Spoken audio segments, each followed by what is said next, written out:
Hey guys, it's Mr. Dominari here, and I am back with another Elden Ring reaction. This time, another Prepare to Cry, The Age of the Duskborn. From what it looks like it has to deal with D and the whole Deathroot thing and Fia, which I was a big fan of Fia's quest and the whole story behind it, so I'm really interested to get more insight into it. I like that ending a lot, even though I know it's not a great ending. I guess morally it's nice. I don't know, to me, I like it. I'm going to be streaming a lot more, so if you want, go follow me on Twitch as well. I'm going to be going live, playing a bunch of different games, as well as I'm probably going to be posting a lot more reactions to video game-centered media like this. Think Prepare to Cry, stuff like maybe the Fallout series, like how I did just with Cyberpunk, or any other online stuff like this, or the Cult of the Lamb stuff. But thank you for coming by to watch this, and without further ado, let's just get into it. The War of the Ancient Dragons began thousands of years ago. Yeah, it did. The Erdtree capital came under siege, led by a gargantuan dragon named Gransax.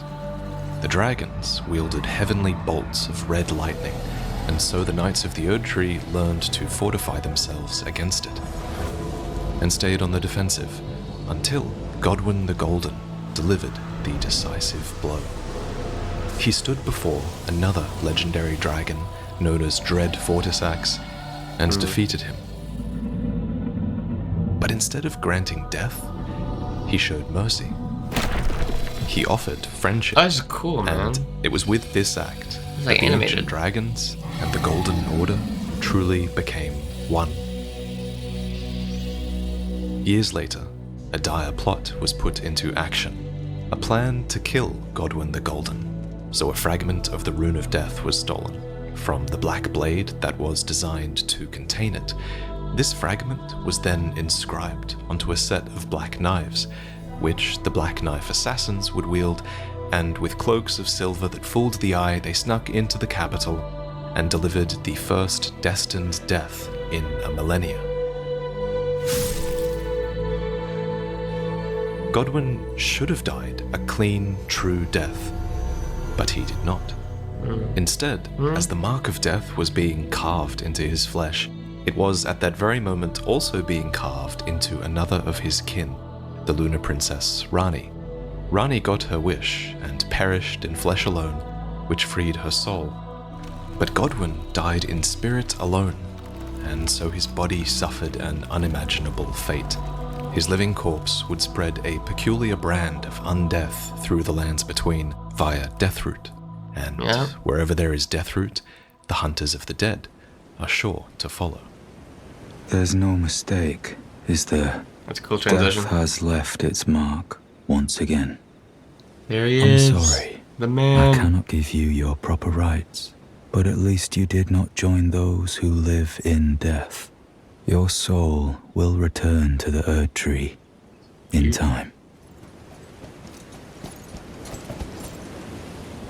It's us. A tarnished, are you? I'm known as D.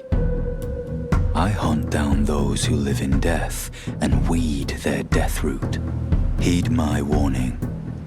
The village here has been touched by death, and worse yet, it is home to a mariner. If you value your life, then go no further.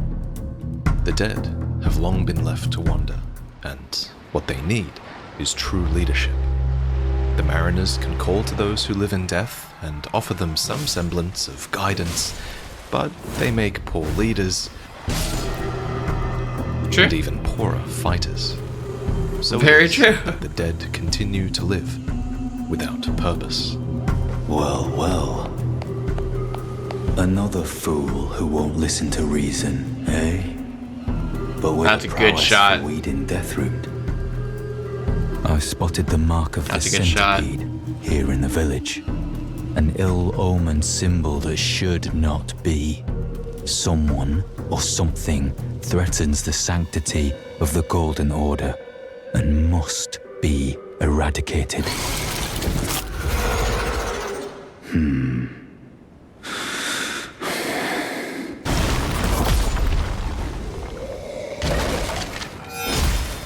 Good shit, D. Nice job. D claims to have seen the mark of the centipede in this village, and it seems he's talking about the death root here, which is at the very heart of those who live in death. This death root carries the curse of the centipedal half-wheel wound, which raises the dead from their graves, ordering their bodies to life, without a soul, without guidance, and without grace. How would you like to earn the strength of beasts?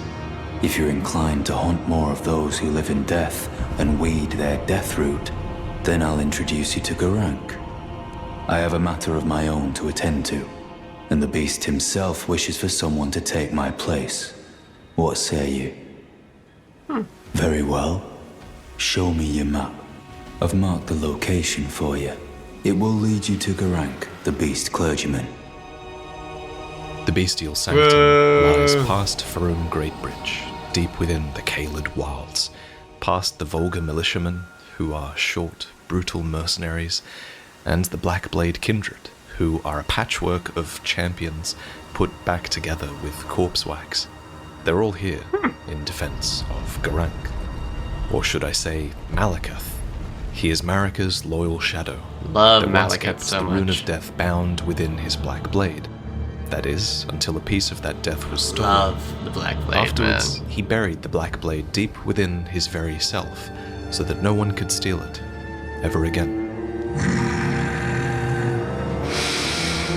Yep. I smell it. Death. Feed it me. Suffused with the rune of death, Malekith now hungers for Deathroot, desperate to gather back what he strongly feels are the missing parts of himself. Tarnished. Bring more deaths. I shall grant thee eye and claw. Feed me more. Yep. But there was a time before the rune of death was bound, and so there were other cultures of death, ways that were even practiced outside the lands between, where the Tarnished lived in exile. Greetings, great champion called by grace. I am Fia. Circumstances have compelled my stay at the Round Table Hold. Great champion, would you allow me to hold you?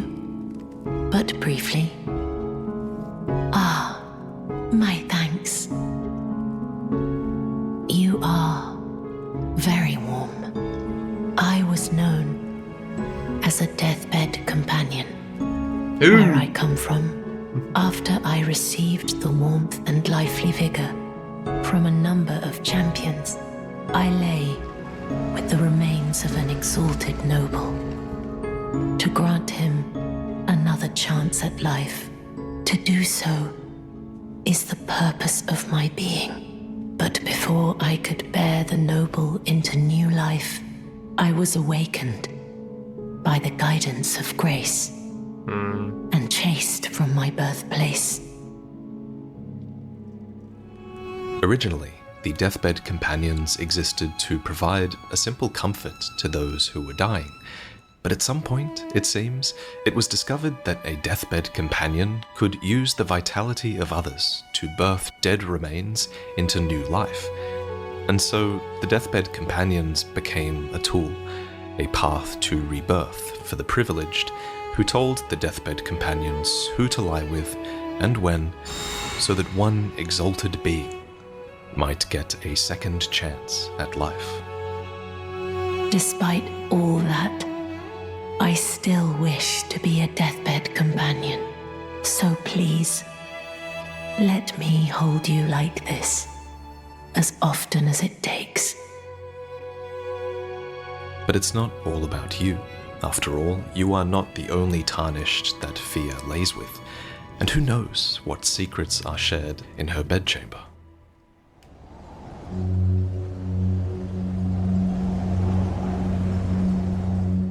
'Tis Ah, nice to meet you. The pleasure's mine. Roger's the name. I'm looking for a little something here in the castle. When I'm not hot-footing it from the troops, that is. But enough about me. What are you doing here in Stormveil Castle? This place is bristling with tarnished hunters, you know. They sacrifice our kind for grafting. Not exactly a place I'd stroll into without a purpose in mind. Many external threats have laid waste to Stormveil over the years, and now the castle is marred by mottled thorns that have worked their way through the tortured stone. Yeah. The soldiers mutter that it's the curse of grafting that causes such an affliction, but some talk of its root being something much more sinister, hidden deep below the castle. That is why Roger is here, on a mission of his own. And as you square up against Godric, he is searching for the source of the mottled thorns. And he finds it. For the world has grown crooked, and if one intends to put it to rights, then they'd best understand what happened to make it that way, no matter the cost.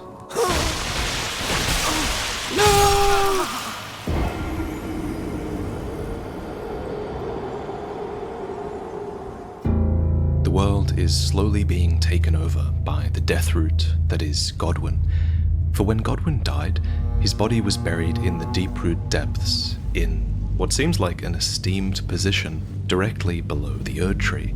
This would have been done in accordance with the practice of Erd Tree burial, a process which replaced destined death.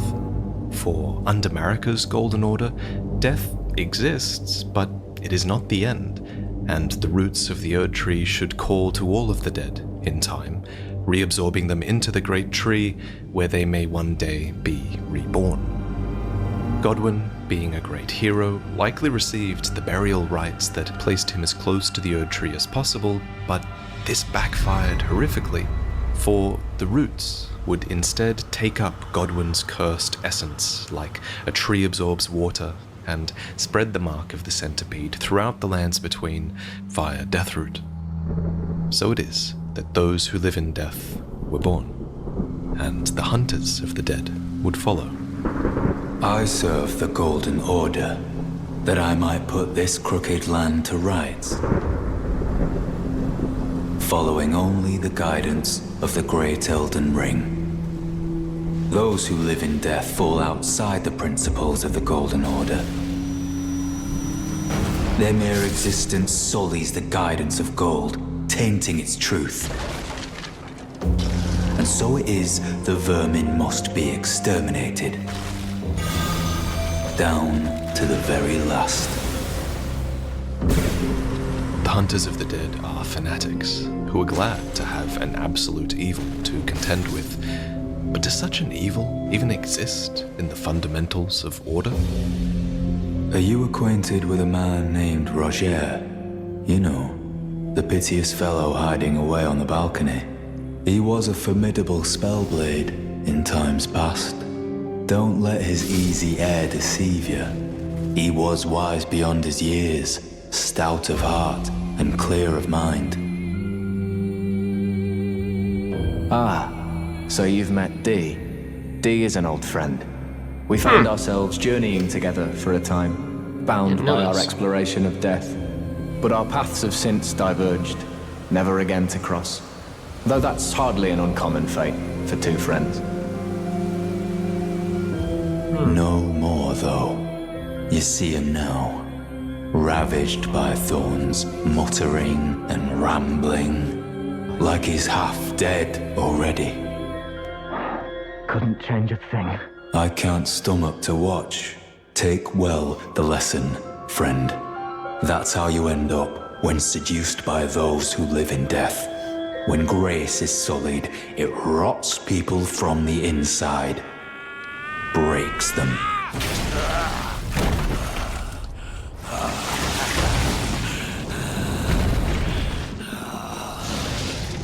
This is what the Golden Order has been reduced to. Godric, the runt of the litter, dependent on the strength of tarnished champions. But Fia's favor is bestowed upon her consorts. It allows them to ignore any aches or pains, for in death there is only peace, For in death, there can be no sensation. Ah, you defeated Godric and claimed yourself a great rune. Looks like we both got what we wanted out of Stormveil, didn't we? Well done, friend. Always good to see you safe. So, the misshapen corpse under Stormveil. That is a sacred relic of the Black Knives plot, as that famed night of assassination is known. It happened during the golden age of the Erd Tree, long before the shattering of the Elden Ring. Someone stole a fragment of the Rune of Death from Malekith, the Black Blade, and on a bitter night, murdered Godwyn the Golden. That was the first recorded death of a demigod in all history, and it became the catalyst. Soon, the Elden Ring was smashed, and thus sprang forth the war known as the Shattering. I once wished to become a scholar, you see. I've spent many an hour scouring the archives for knowledge of that fateful plot. And that thing is to blame for the shape I'm in now. I urge the utmost caution. Don't disturb the corpse more than necessary.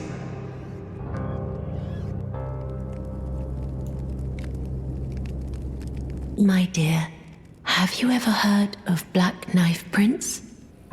Dear Roger likes to talk of them when abed. And the ancient plot, in which the first of the demigods was slain. The black knives wielded by the assassins who committed the act, along with the impressions they made, somehow hide the truth of the conspiracy. These grand affairs are hardly my forte, but dear Roger began to weep as he spoke.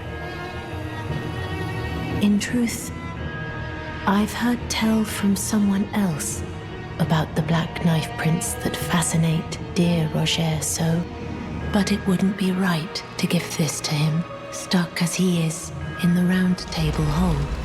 Perhaps you could make use of it? With a crudely drawn map in hand, we can find a living black knife. Yep. One of many who lurk purposeless in the dark places of the lands between, and D is here to help you. Really?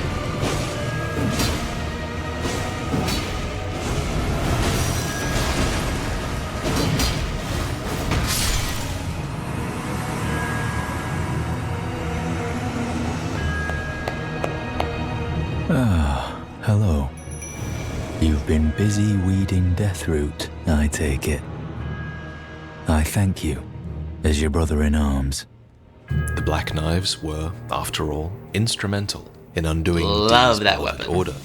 So here, he takes his revenge, and you walk away with an imprint of a black knife.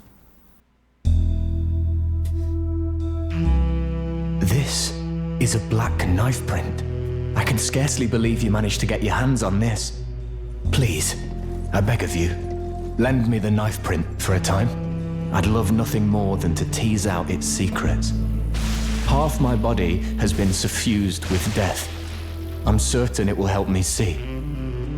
Though only a fragment, a very specific ritual had to be performed to impart the power of the Rune of Death. Traces of the one who performed the rite are sure to remain in the imprint. Truly, you have my thanks. Time can move rather slowly, stuck here, you know. A little conversation goes a long way.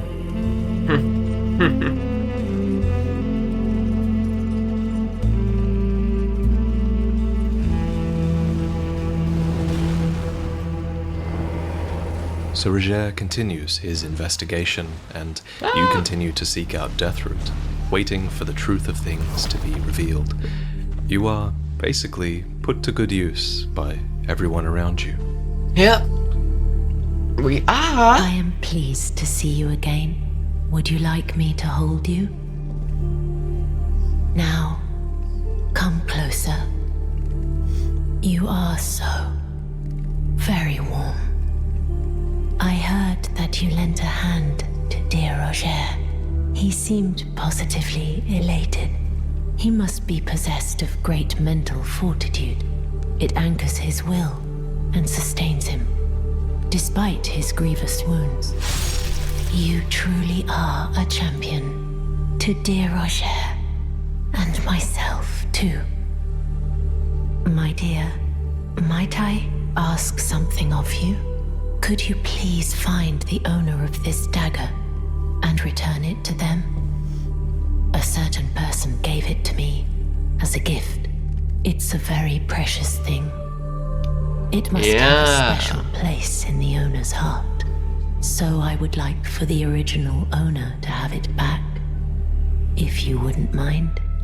This weathered dagger was once a special weapon of gold and silver intertwined, except now it has been worn down and marred by a black gash. It's natural to think that this weapon belongs to Dee, but then why didn't Fia give it back to him herself? Well, what have we here? How did you get your hand on that dagger? Well, that hardly matters. I know very well whose dagger it is. Why don't I return it to them for you? Good work bringing this to me. It's almost as if they're playing a game with the dagger, arguing over whose heart it truly deserves to be buried within. And it's a game that Dee ends up losing. For Fia developed a sorcery to oppose the Round Table Hold, a mist of death blight that is only effective against the tarnished, especially if they confront you in a small, enclosed room. Ah, shit.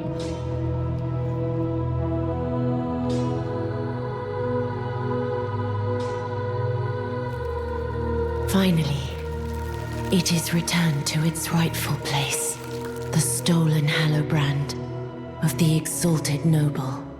And now, I must bid you goodbye as well, though I ask you deliver this message to the Round Table Hold. I am Fia, Deathbed companion, hark Round Table. Disturb not the death of Godwyn, the exalted. We who humbly live in death, live in waiting, to one day welcome our Lord.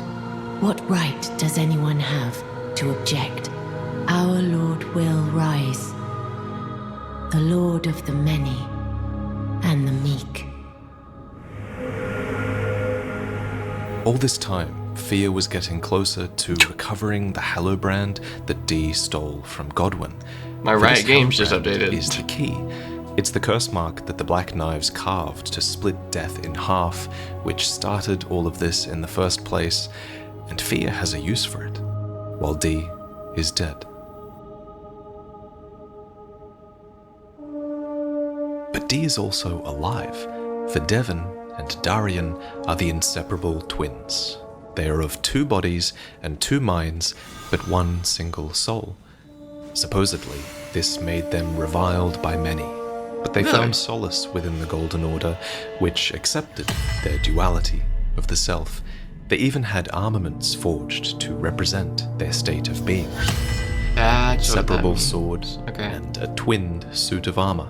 And these items long to find their way back to the other Dee, who yet lives. Devon slumbers in the Eternal City, tormented by death blight. And it's here that he is said to have stood before the Prince of Death, suggesting he was the one who carved the curse mark from Godwyn's flesh. Perhaps he even used a weathered dagger to carve it out. Really? Perhaps this dagger was then mockingly gifted to a rotten witch, setting into motion the events that would lead to his brother Darian's death. Huh. That's really interesting.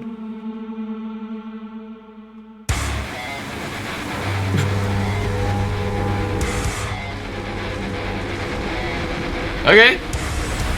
Hey. Hey. Hey. Hey.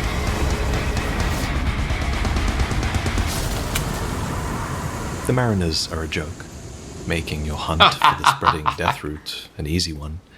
It The shows Mariners up are a in joke. Limgrave, in Leonia, even in the mountaintops of the Giants, and it is most common wherever there is stagnant water, which is a medium that represents corruption and and defilement, and the Deathroot infects all manner of creatures who meet their end sporting these distorted pustules of Godwin's own visage. Deathroot even starts to get the better of Marika's own shadow. After all, in the end, what we're feeding him is now much more than just the missing fragments of the Rune of Death. Something has changed. Strange. There's something else. I must consume more. Yay, the black blade. Boom. The black knife. Love the black knife. Put it away. I won't forget. Again. Mine appetite. My sin. I must have more. I must consume more.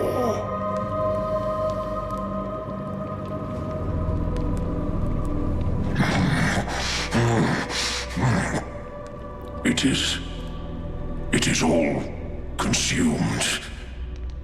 Still, I am not sated. Not nearly sated. Marika! Is this what it is to sin? Will things never be the same again?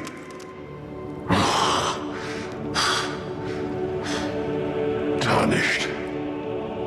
My thanks for thy long labor. But I have done all I can in this land. Henceforth, mine appetite shall be my sole companion. Farewell.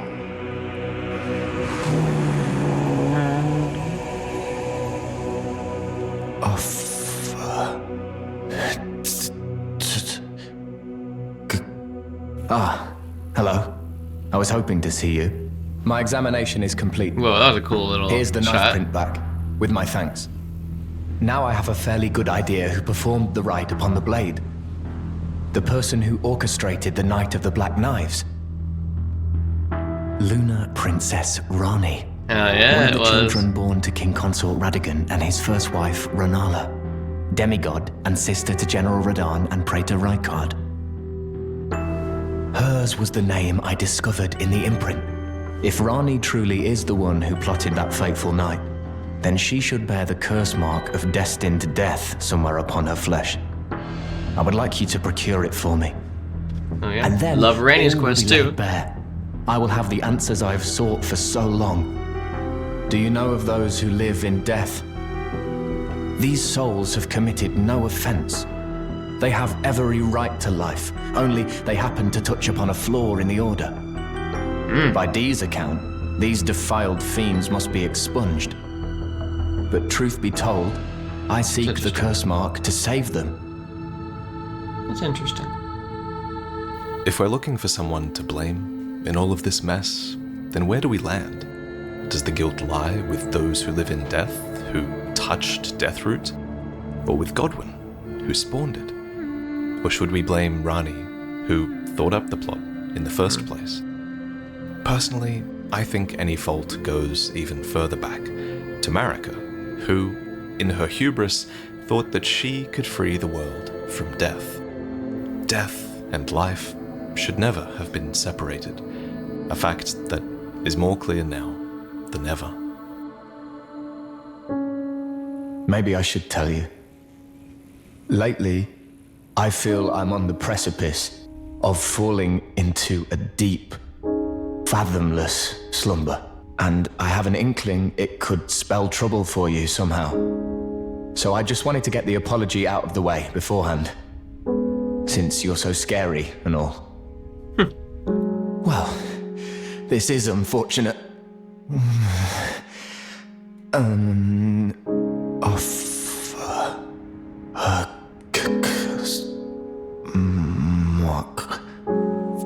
Yes. Yes.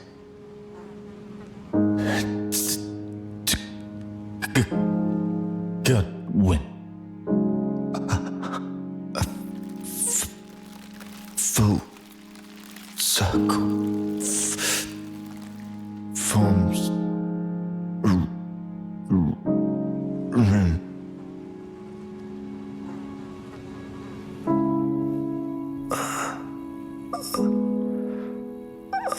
Oh, Roger, I hardly ever talk to you. Cool to see what his little story was about. So, whoever can obtain 2 halves of the curse mark can form a rune. With his dying breath, Roger hints that Fia might be able to use this.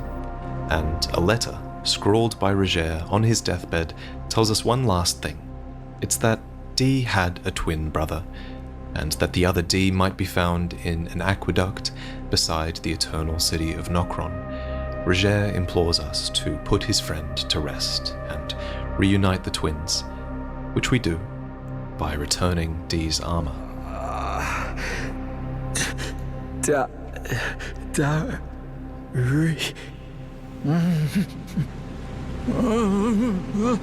Roger goes on to reveal that Devon stood before Godwin, not far beyond this spot, and indeed Devon and the dagger were death-blighted. So we travel a little farther, upwards to a nameless city that's overtaken by roots, and Godwin himself. Oh, Lord Godwin. Oh, my poor sweet lordling should have died a true death. A scion of the Golden Bough, sentenced to live in death. How could such a thing come to be? Here, Fia finally lies with Godwin, the Prince of Death, defending his being with the sapped strength of every hero who lay with her. No. Including, of course, the famed spellblade Roger.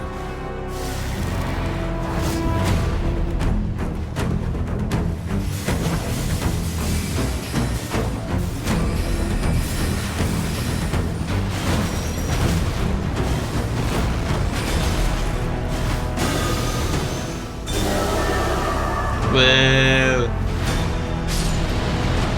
shot very well.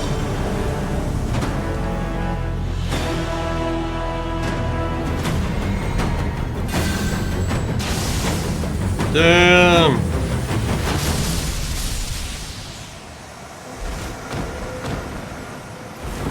Ah, there you are. I knew you would come. What is it you intend? To deny us and our ways? Like the dogmatic brutes of the Golden Order. You are an odd one. I am the guardian of those who live in death. They call me a foul and rotten witch.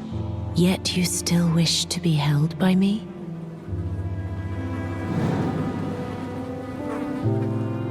Oh, it's like he's petting her. This is the other Hallowbrand. How did you... Oh, my utmost thanks. With this, Godwin can take his rightful place as first of the dead and claim a second, illustrious life. You are our true champion. And though I can't be of any use to you, can I hold you tight? If only for a moment.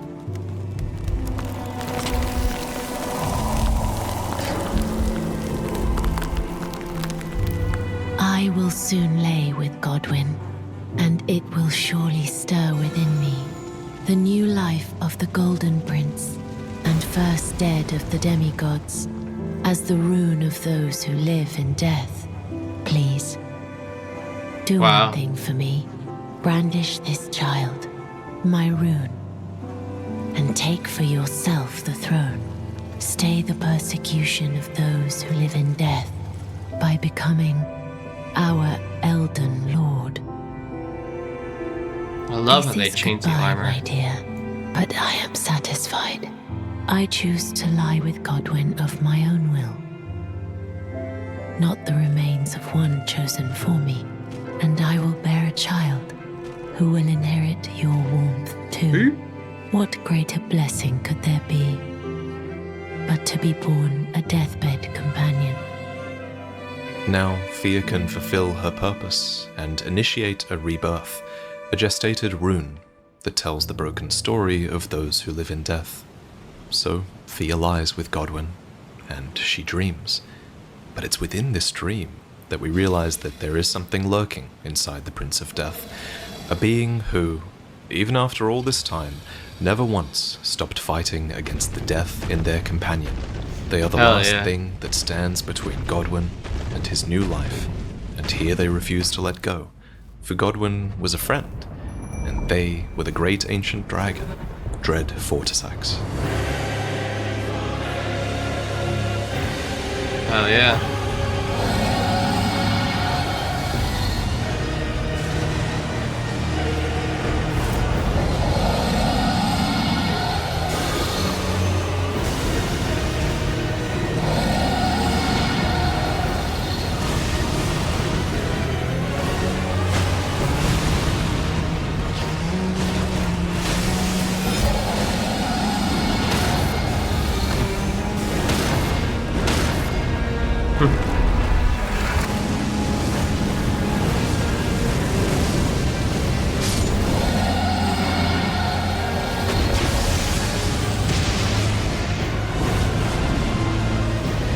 I love the ancient dragons.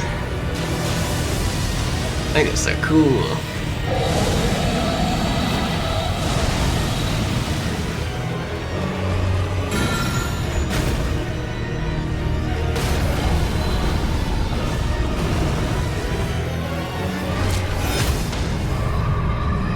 Damn.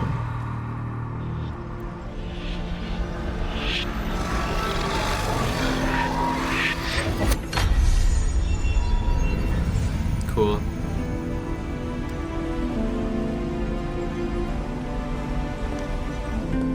Hard shot. Finally, you can bring the entire broken curse mark itself into order, the mending rune of the Death Prince, which enables his bastardization of life to become an official part of Death's story. But first, you have to burn down the Erd Tree and walk alongside Flame to meet the road of destined death, which leads to Faram Azula, a broken city floating outside of time.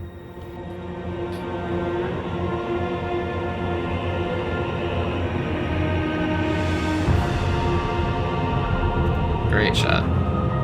And against all logic, Death good-looking Root game. now grows here too. Turns out, nowhere is safe from its touch, even in Faram Azula, where the true rune of death is still protected by none other than Malakath, who masqueraded as Grank, so that you might feed him Deathroot and help him to achieve the one and only task that Marika saw fit to entrust him with.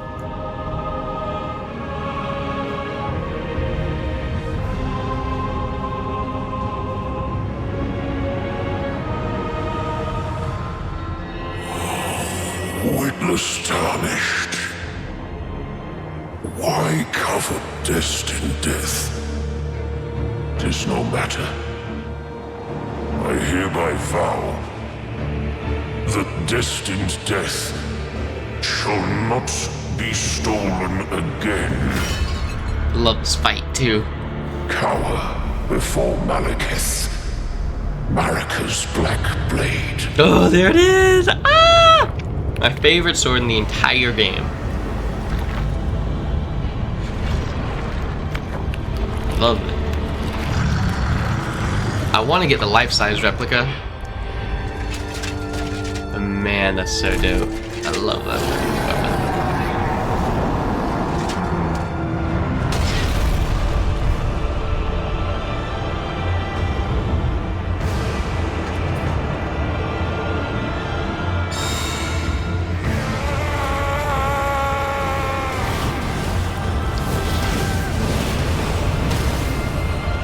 Damn! Damn! Right in his noggin! Damn, the parry!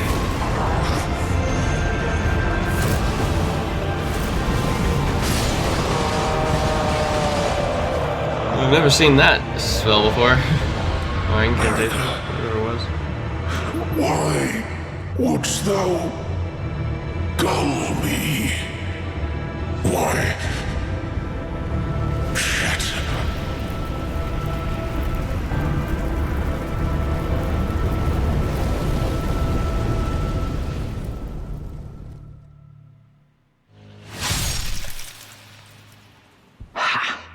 Prince of Death, take a good long look.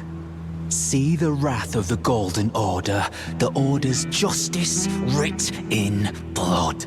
Yeah. This is what's become of your precious witch. Look at this rotten whore. No more God children damn. can be got from this useless flesh. This is a proper death, O Prince. Behold, your mother is dead.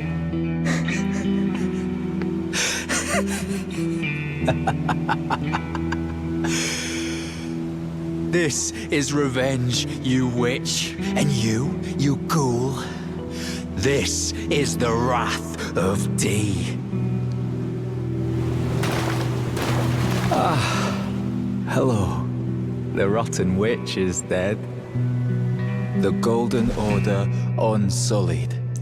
Now I can look my brother Darian in the eye. Honeyed rays of gold, deliver my spirit. Darian, honeyed rays of gold. Don't you dare. Unless you want to die like a dog. Oh shit. Very well. Die. That's cool. Die. Die.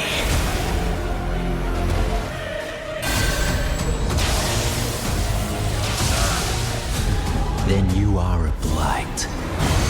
A defiler of the Golden Order and murderer of my brother. I'll grind your corpse into that...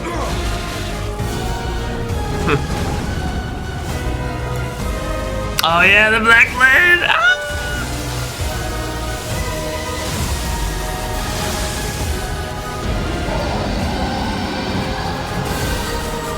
Cool as fuck.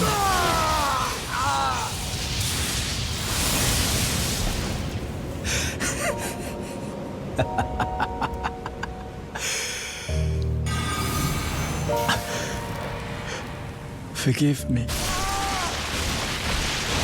Sorry. Sorry. That was cool.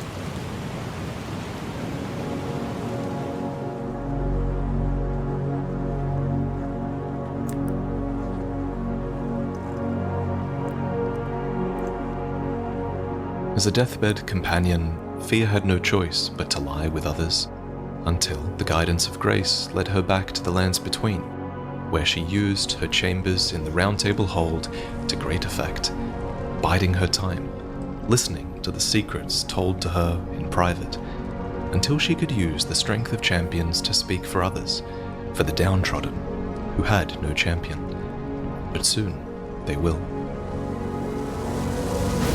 Hell yeah.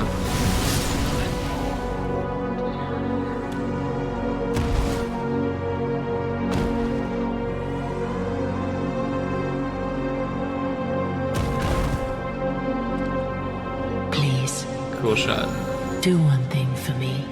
Brandish this child, my rune, and take for yourself the throne. Stay the persecution of those who live in death by becoming our Elden Lord.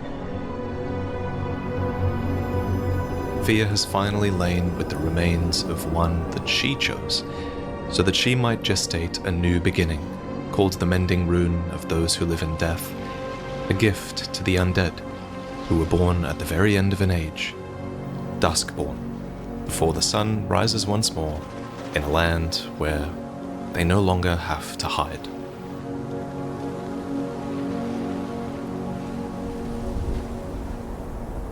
The fallen leaves tell a story of how a tarnished became Elden Lord. In our home, across the fog, the lands between, our seed will look back upon us and recall the age of the Duskborn. Hey! Hey! Hey!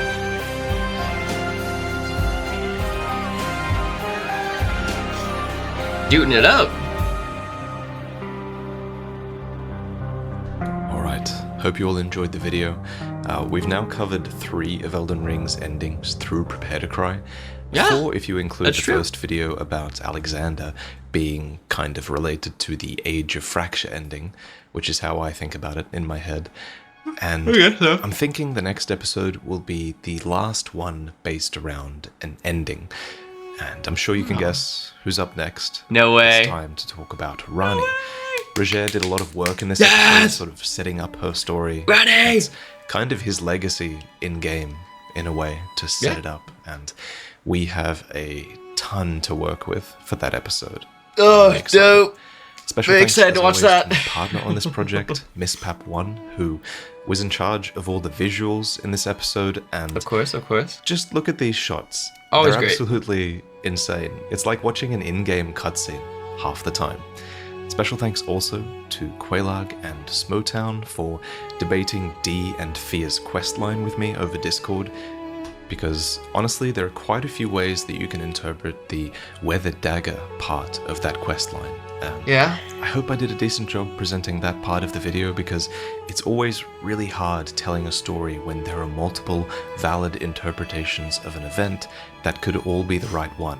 You know, because Prepare to Cry is a series that sort of relies on me telling the story fairly confidently, because I don't always want to be saying, you know, maybe Fia got the dagger from this person, or maybe she gave it to Darian for this reason, or maybe this, or maybe that. There are other videos where I'm happy to do that, but Prepare to Cry, I prefer to have one interpretation, and this is mine, but I do want to flag that this interpretation might differ from your own, and that is totally fine. Anyway, I also want to give a shout out to the artist for the intro, who is John Devlin, and also the animator for that section, who is Xavier, and together they created some truly awesome scenes with dragons and Godwin and Rani, and it's so great to have their help in creating these scenes that we never got to see. So thank you to them for that. And then thank you to my patrons who make commissioning amazing work like this possible. I hope you're all enjoying the early access, the wallpapers, and the exclusive merch. Thank you. And of course, thank you for watching, and I'll see you next time. Cool, man. That was great. As always, these Prepare to Cry ones are great. I've always loved that ending. I guess it's actually morally wrong. I didn't understand a lot of what was happening on the D side of Fia's storyline, so I'm glad that I got to understand that. I knew nothing about the Rajier stuff. You know, I really like that ending. I like that questline a lot, just because of how much it kind of like intersects with everyone else, or at least with a bunch of other storylines. You know, it has to do with Dee, it has to do with Rani and all that. So I'm glad I watched it. I really liked the ending a lot. I think my girlfriend just got home. Blair! Hi. You came right as the video ended. Anyway, thank you guys for watching. Hope to see you in the next one. Bye. Say bye.